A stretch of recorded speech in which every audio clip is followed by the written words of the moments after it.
Bonne journée les pirates, j'espère que vous allez bien. Eh bien, écoutez, vous avez beaucoup apprécié la vidéo de hier où je vous ai parlé de crise existentielle et de littérature. Alors c'était pour fêter la promo du pack Comprendre et venir à bout de la crise existentielle que vous avez jusqu'à ce soir, jusqu'à dimanche soir 23h30, avec 50% de remise. Vous avez dû recevoir le mail si vous êtes abonné à la newsletter où je vous fais des cadeaux toutes les semaines, hein, avec vous avez 50% de remise. Il suffit d'appliquer le code crise sur l'achat du pack Comprendre la crise existentielle. Vous m'avez demandé donc de continuer de parler de cette crise existentielle et vous avez adoré le côté littéraire. Alors, je vous ai préparé quelques livres dont je vous ai parlé hier, celui de Welbeck, notamment, qui était sur la crise existentielle, évidemment à la recherche du temps perdu de Proust. Et donc, si ça vous a plu, je vais me creuser la tête aujourd'hui encore pour vous parler de la crise existentielle à travers les œuvres littéraires. Et j'ai pensé de vous parler d'abord dans un premier temps de Jean de La Fontaine, où les hommes et les bêtes se côtoient dans une danse éternelle, et évidemment, dans chacune des fables, ou dans certaines fables, sous leur apparence légère, on a des vérités qui sont beaucoup plus profondes de l'existence humaine. C'est le côté intéressant de Jean de La Fontaine. Ces contes, comme Les Papillons jaunes, finalement, vous savez, Les Papillons jaunes, c'est une œuvre de Maurizio Babilonia. Voilà, à travers les âges, les écrits de Jean de La Fontaine sont porteurs de sagesse ancestrale, de vérité universelle. Et j'avais envie, donc, puisque ça vous fait plaisir que je vous parle de crise existentielle de littérature, de vous parler de La Fontaine dans un premier temps, et notamment Le chêne et le roseau, qui est une parabole intemporelle qui, telle la maison finalement, résiste à l'assaut des ans. C'est le miroir aussi de nos crises existentielles, des crises existentielles de votre conjoint. Le chêne, fier et inflexible, incarne cette partie de nous qui refuse le changement, qui s'accroche désespérément à une identité figée. C'est aussi votre conjoint qui, pendant sa crise, au moment de la phase de sécurisation, de la phase d'exploration, au début de sa phase d'alarme, ne veut pas bouger comme un chêne. C'est comme ça, je ne changerai pas, je ne reviendrai pas, c'est fini, c'est foutu, tu m'as fait trop souffrir, etc. Donc c'est une forme de chêne. Le roseau, lui, est souple et adaptable, et le pirate, qui est souple et adaptable, va pouvoir finalement,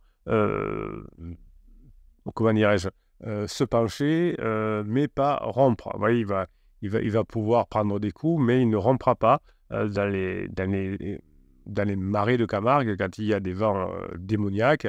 Eh bien, les roseaux sont toujours là et les arbres ne sont plus là. Donc, votre attitude de roseau en tant que pirate va permettre d'accueillir les vents du changement sans perdre votre essence.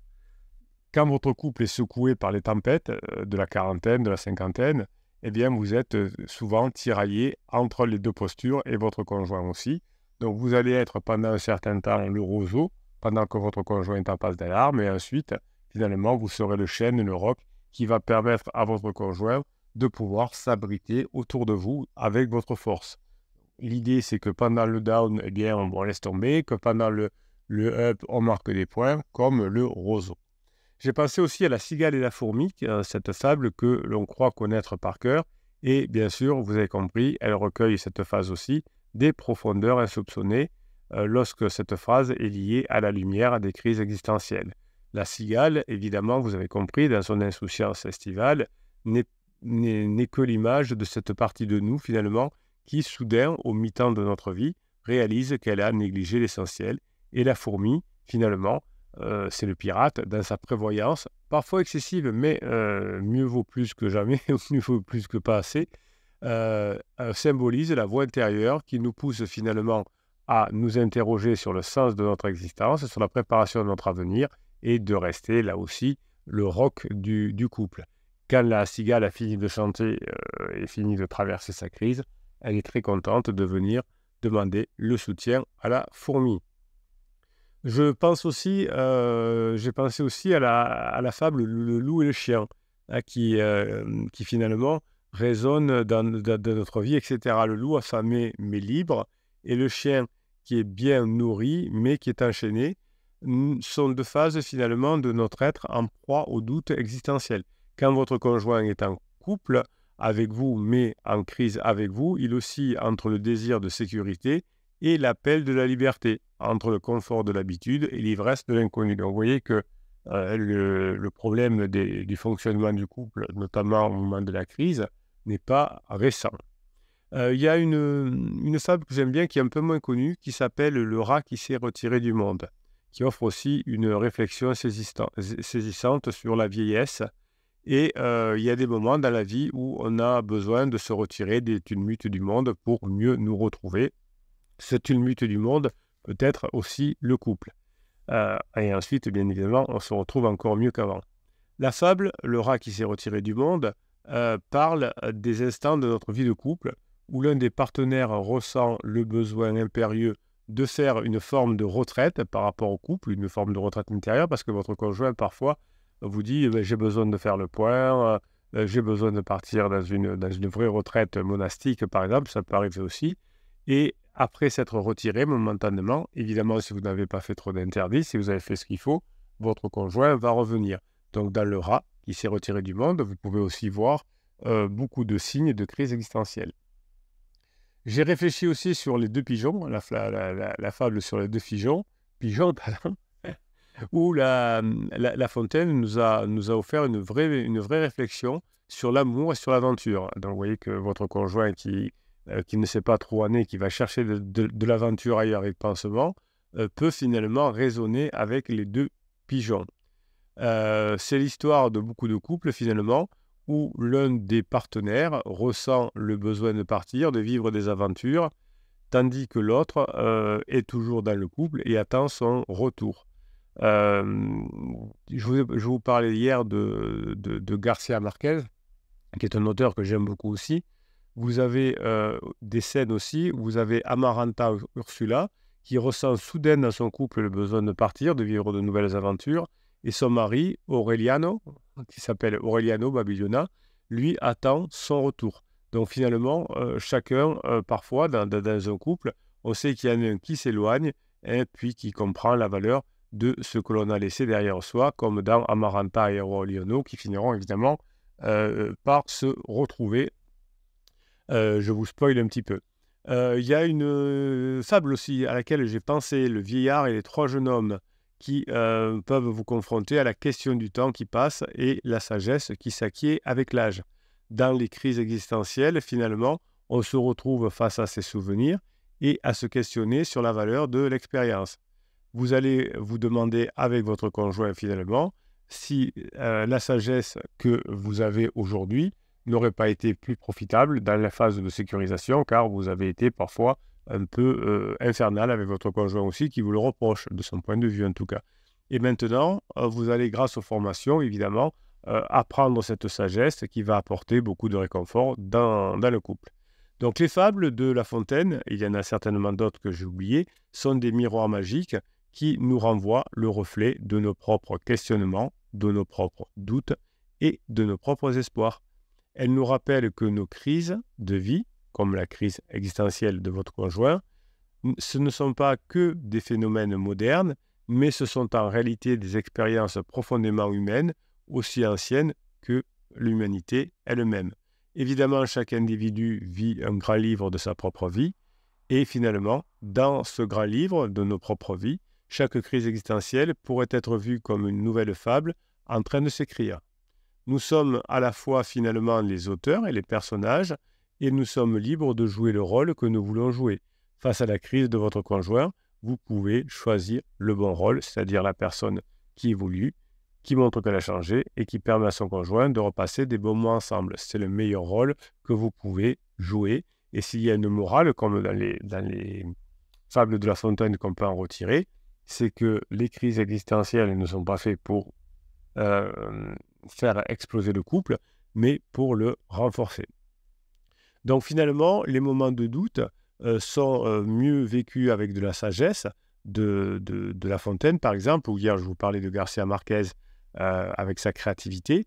Eh bien, pourquoi ne pas voir dans chaque remise en question l'opportunité d'écrire finalement une nouvelle fable, une nouvelle histoire de notre couple.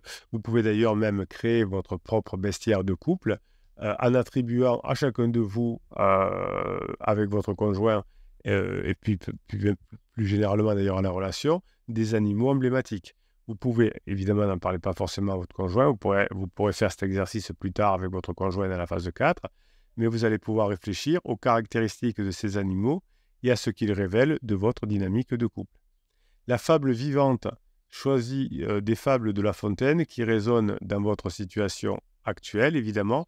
Réécrivez des fables de La Fontaine que vous allez trouver dans votre bibliothèque, je suppose, et vous vous mettez en scène à l'intérieur, vous et votre partenaire, et vous et votre partenaire sont les personnages principaux. Par exemple, vous donnez le rôle de la cigale à votre conjoint et vous de la fourmi. Et ensuite, vous voyez comment ça peut vous apporter un éclairage nouveau sur votre relation de couple et évidemment sur la morale pour l'avenir.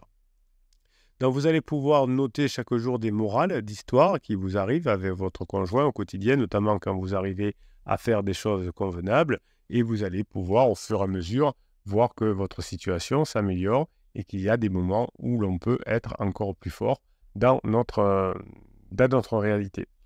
J'ai trouvé aussi quelque chose qui était intéressant dans le procès de Kafka. Hein, c'est une œuvre qui est majeure, évidemment. Et évidemment, dans les œuvres de Kafka, on plonge dans les couloirs sombres et tortueux de l'existence, et les ombres s'allongent finalement comme des accusateurs silencieux. Les crises existentielles dans les romans de Kafka se dressent comme des portes verrouillées qui sont parfois impénétrables et menaçantes. Dans un roman de Kafka, Grégor Samsa s'éveille un matin pour découvrir qu'il s'est métamorphosé en un monstrueux insecte. L'individu, frappé par la crise de la trentaine ou de la quarantaine, se retrouve soudain un peu dans la situation de Grégor Samsa, c'est-à-dire étranger à lui-même, prisonnier d'un corps et d'une vie qui ne lui appartient plus.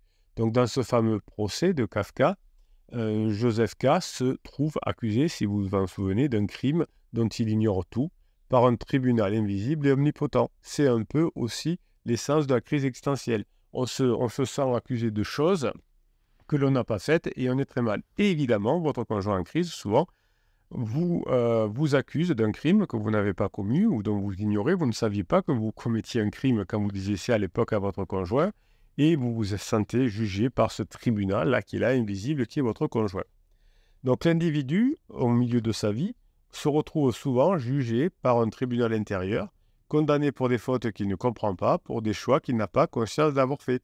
Donc vous faites réprimander par votre conjoint pour des choses que vous n'avez pas commises, de votre point de vue, et votre conjoint ne comprend pas pourquoi il est aussi mal tout d'un coup, et il ne comprend pas pourquoi il s'en veut, inconsciemment bien sûr, d'avoir fait tant de choses dans sa vie qui l'ont amené au point où il en est aujourd'hui. Donc finalement, votre couple, comme dans le procès de Kafka, pendant toute la phase de crise, devient comme une salle d'audience où finalement chaque geste, chaque mot est scruté, pesé, jugé par votre conjoint. Dans le roman Le Château, Kafka nous plonge dans l'absurdité d'une quête sans fin, où le héros, K, tente désespérément d'atteindre une autorité qui est invisible et inaccessible. Cette œuvre reflète aussi le sentiment d'impuissance qui submerge l'individu en pleine crise. Comme K, avec le héros de Kafka, justement, votre conjoint se trouve à gravir des escaliers qui ne mènent nulle part, à frapper à des portes qui restent obstinément fermées, cherchant un sens, une direction, une légitimité que votre conjoint ne trouve jamais. C'est pour ça qu'à force de gravir des escaliers qui ne mènent nulle part et à frapper des portes qui restent fermées, votre conjoint finit par être épuisé.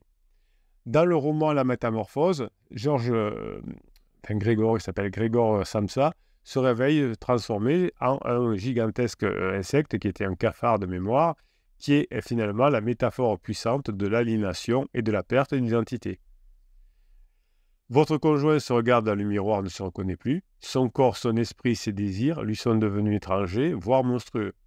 Comme la famille de Grégor, le partenaire se trouve confronté à cet être transformé. Vous ne savez pas comment réagir. Votre partenaire est méconnaissable et pourtant, il faut continuer à l'aimer. Dans la colonie pénitentiaire de Kafka, vous allez être confronté, si vous lisez le bouquin, à une machine de torture qui inscrit la sentence sur la chaise même du condamné. Kafka était lui-même tourmenté. Cette image brutale, c'est le reflet de ces moments où, en crise existentielle, votre conjoint s'inflige une torture psychologique, gravitant dans tout son être, autour des regrets, des remords, les cisellements qui nous rongent. C'est la phase de regret. Dans la muraille de Chine, Kafka évoque la construction d'une œuvre titanesque dont le sens échappe à ceux mêmes qui la bâtissent. C'est l'image parfaite de ces vies que nous construisons pierre après pierre, année après année, pour nous rendre soudain compte, vers la quarantaine, que nous ne savons plus pourquoi nous bâtissons, ni ce que nous avons fait, ni ce que nous voulons protéger. On en a marre de bâtir, on veut s'amuser. Donc finalement, dans les œuvres de Kafka ou de La Fontaine, comme dans nos vies en général, le langage lui-même semble se dérober sous les pieds de votre conjoint en crise. Pour votre conjoint en crise, les mots perdent leur sens, les explications s'enlisent dans des labyrinthes et vos conversations de couple deviennent des dialogues de sourds au début car vous ne savez pas gérer la situation. Évidemment, vous continuez à parler la langue de la phase de sécurisation alors que votre conjoint en est déjà sorti. Cet enlisement fait finalement que, comme dans cet univers kafkaïen, un espoir va finir par agir et subsister. C'est la présence des pirates. C'est le travail que vous faites dans les formations. Car si Kafka nous plonge dans l'absurde, si Kafka nous plonge dans l'aliénation, c'est pour mieux nous confronter à notre condition humaine et les crises existentielles vont nous pousser à la révolte, à la quête de sens. La crise existentielle de votre conjoint n'est pas une fin, c'est un commencement, c'est l'opportunité de réécrire votre histoire et de redéfinir votre identité. Évidemment, le couple qui traverse cette épreuve se retrouve comme les personnages de Kafka. Vous et votre conjoint, vous êtes perdus dans un labyrinthe incompréhensible. Pendant la phase d'alarme, la première phase, chaque tentative de communication semble se heurter à des murs invisibles. Chaque effort de compréhension s'enlise au départ dans des sables mouvants, des non-dits et des malentendus, à tel point que certains pirates qui traversent la traversée du désert, qui traversent le désert, veulent abandonner. Et pourtant, c'est dans cette absurdité de la crise existentielle que réside la clé de la survie du couple et du passage en phase 4. Les personnages de Kafka sont des personnages qui persistent malgré l'absurdité de leur situation. C'est là la leçon de la résilience pour votre couple en crise. Dans l'acceptation de l'absurde de la crise existentielle de votre conjoint et de son comportement inacceptable, entre guillemets, vous savez que vous avez une formation qui est sortie mercredi dernier qui s'appelle « Comment gérer son conjoint quand il est devenu comme fou ?» Eh bien, votre conjoint est dans une situation d'absurde, dans la reconnaissance d'une forme d'impuissance.